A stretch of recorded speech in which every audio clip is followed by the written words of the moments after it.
साथियों, अभी आप जिस गाड़ी को देख रहे हैं, इस गाड़ी की हालत देखकर आप समझ सकते हैं कि इस गाड़ी को किस तरह से तोड़ा गया है। असल में इस गाड़ी पर लोगों का गुस्सा तब फूट पड़ा जब इस गाड़ी के अंदर से एक 6 साल की बच्ची बेहद विभत्स हालत में मिली। कहा जा रहा है कि जब बच्ची को इस गाड़ी से निकाला गया तो उसकी हालत ऐसी थी जिसे शब्दों में बयान नहीं किया जा सकता और ना ही तस्वीरों में दिखाया जा सकता है। और इस गाड़ी में बच्ची मिलने के बाद लोग बेहद आक्रोशित हो उठे और देखते ही देखते लोगों का गुस्सा गाड़ी और गाड़ी के मालिक पर फूट पड़ा। हर किसी को यही संदेह था कि गाड़ी मालिक ने ही इस घिनौने कृत्य को अंजाम दिया है, लेकिन असलियत में बच्ची और इस गाड़ी की कहानी बिल्कुल अलग है। ये घटना शुरू होती है रामनवमी के दिन से। छत्तीसगढ़ के दुर्ग जिले के उल्ला क्षेत्र में एक 6 साल की बच्ची कन्या भोज के लिए अपनी दादी के यहाँ गई, लेकिन जब काफी देर हो गई तो बच्ची के परिजन बच्ची को ढूंढने के लिए दादी के घर पहुंचे, लेकिन बच्ची वहां पर थी नहीं। घर वालों को लगा कि शायद वो आसपास किसी के घर चली गई होगी। फिर आसपास बच्ची को ढूंढा गया, लेकिन बच्ची कहीं नहीं मिली। घर वाले परेशान हो गए कि आखिर बच्ची गई तो गई कहां। पूरा इलाका छान लिया गया, लेकिन बच्ची का कोई सुराग नहीं मिला। इसके बाद परिवार वालों ने थक हार कर थाने में बच्ची की गुमशुदगी की रिपोर्ट दर्ज करवाई।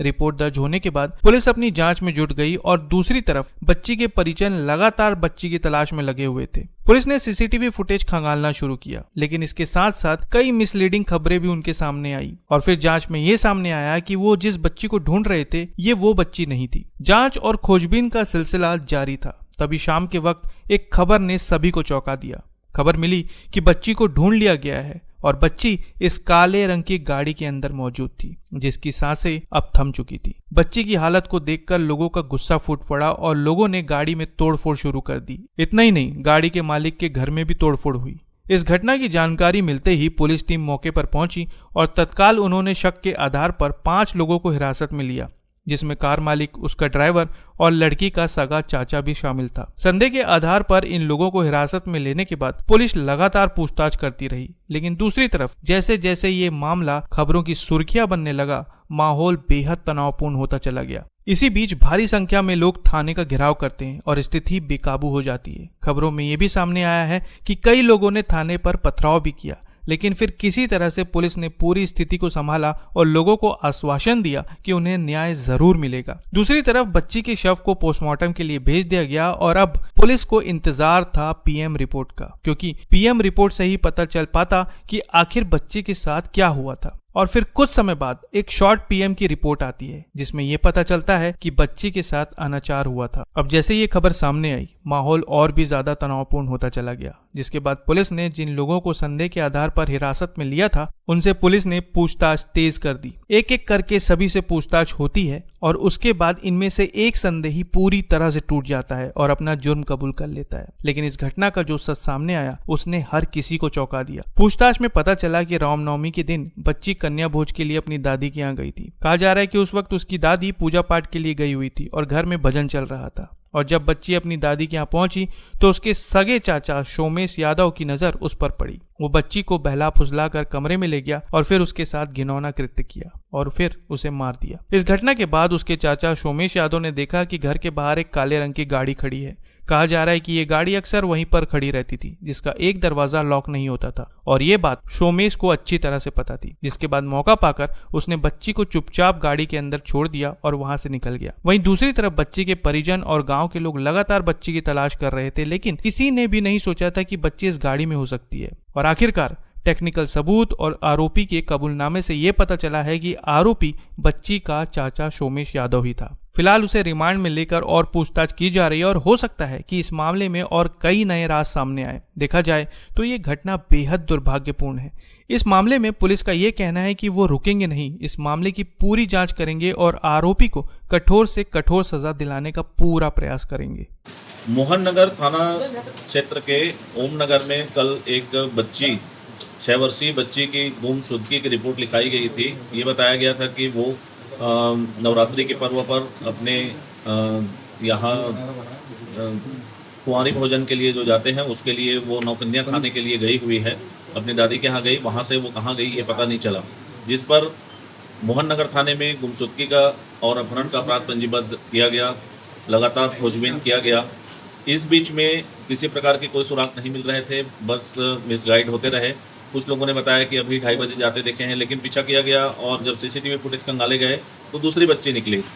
अचानक 7 साढ़े 7 बजे के आसपास एक सूचना मिलती है कि वहीं जिस घर में बच्ची आखिरी समय देखी गई थी उसी घर के सामने एक कार है, उस कार में उस बच्ची दिखी है, उसकी शव मिली है, मृत अवस्था में मिली है। सूचना का तस्दीक किया गया, सच में उस कार से बच्ची की डेड बॉडी रिकवर किया गया, उसको हॉस्पिटलाइज किया गया और इस बीच टेक्निकल एंड के आधार पर और अपने मुखबिर सूत्रों के आधार पर एसीसीयू की टीम और मोहननगर दुर्ग की टीम लगातार उसमें काम की, मेहनत की। कल जो प्राइमरी साक्ष्य मिल रहे थे, जो गाड़ी जिस गाड़ी से उसका डेड बॉडी मिला, उसके ड्राइवर को, जो गाड़ी मालिक है उसको, ऐसे 3 लोगों को कल कुल 5 लोगों को सस्पेक्ट के तौर पे उठाया गया था, लेकिन प्राइमरी सस्पेक्ट में हमारे 3 लोग आए। टेक्निकल एंड और फिजिकल एविडेंस के आधार पर आज जब शॉर्ट पीएम रिपोर्ट का खुलासा हुआ, जब हमें मिला उसमें सेक्सुअल असाल्ट होना पाया गया, डॉक्टरों की टीम से चर्चा की गई और जब हमारे जो एविडेंस है और पूछताछ के जो उनके बयान हैं और जो उनके कथन हैं और उनकी स्वीकारोक्ति है, आरोपी की जो स्वीकारोक्ति है, उसके आधार पर ये निष्कर्ष पर पहुंचा गया कि ये आरोपी सोमेश यादव है, जो उस बालिका जो बच्ची है उसकी सगा चाचा है। इसके पूछताछ के आधार पर पूरे विवेचना के तथ्य जोड़े गए। इसमें लगातार हमारी टीम मेहनत करती रही और एफएसएल के साक्ष्य भी इसमें जुटाए गए हैं। इसमें आगे आने वाले समय में डीएनए का भी हम इसमें टेस्ट करा रहे हैं। आगे और भी जो फिजिकल एविडेंस, भौतिक साक्ष्य है, वो संग्रहित किए जाएंगे और कठोर से कठोर दंड तक पहुँचे। इसमें हम ये भी कोशिश कर रहे हैं कि ट्रायल इसका फास्ट हो, फास्ट ट्रैक कोर्ट में रैपिड ट्रायल हो, इसका 6 महीने में इसका ट्रायल हो जाए और आरोपी को सज़ा मिल सके। इसके लिए भी ये हमारा जो चिन्हांकित अपराध में इसको रखा गया है और इसमें लगातार हम काम करेंगे आगे भी, जब तक कि इस केस में कोर्ट ट्रायल में भी हमारी टीम काम करते रहेगी, जब तक कि आरोपी को हम कठोर दंड न दिला दें। अभी इस अपराध में पहले अपहरण का अपराध पंजीबद्ध हुआ था, उसी अपराध में हत्या का अपराध, बालिका 12 वर्ष से कम उम्र के बच्ची के साथ जो बलात्कार होता है उसका अपराध, साक्ष्य छुपाने का अपराध और रेप विद मर्डर का अपराध, इन सारे जो अपराध हैं उस पर अपराध दर्ज करके घटना की अपराध की विवेचना की जा रही है। सर, 3 आरोपी का रिलेशन क्या था मृतका से? 3 आरोपी नहीं थे, 3 संदेही थे और तीनों संदेहियों को अलग अलग टेस्ट जो हमारा होता है वो हमने किया है। इसमें स्पष्ट रूप से एक आरोपी चिन्हांकित हुआ है, उसने घटना की स्वीकारोक्ति की है, उसके जो फिजिकल एविडेंस है, उसके जो साक्ष्य हैं वो प्रमाणित है। इस आधार पर आज आरोपी को रिमांड में लिया जा रहा है। ऐसा क्यों किया और कहां ले गया? एक करके परिवार की बच्ची को इसके साथ घटना को क्यों अंजाम दिया? क्या पारिवारिक कोई विवाद था? ऐसा कोई विवाद नहीं है, किसी प्रकार की कोई विवाद नहीं है, अच्छे संबंध है उनके। अब ये किन परिस्थितियों में कैसे क्या किया, ये अभी और पूछताछ और विवेचना अभी की जाएगी। कहां से उठाया था, कैसे घटना को अंजाम दिया? उसी के घर में ही वो बच्ची गई हुई थी और वहीं रूम में ही ये ले जा करके, उस समय इसकी जो दादी बुआ है वो पूजा के लिए गई हुई थी, भजन लगाई हुई थी। इसी बीच समय पा करके इसने इस घटना को अंजाम दिया है। अभी तक जो साक्ष्य मिले हैं इसमें और भी हमें अभी वर्क करने की ज़रूरत है। हमें जो इसके पुख्ता साक्ष्य संकलित किए जा चुके हैं, लेकिन विवेचना के कुछ पार्ट हैं, कुछ धाराएं हैं जिसमें और भी काम करने की हमें आवश्यकता है।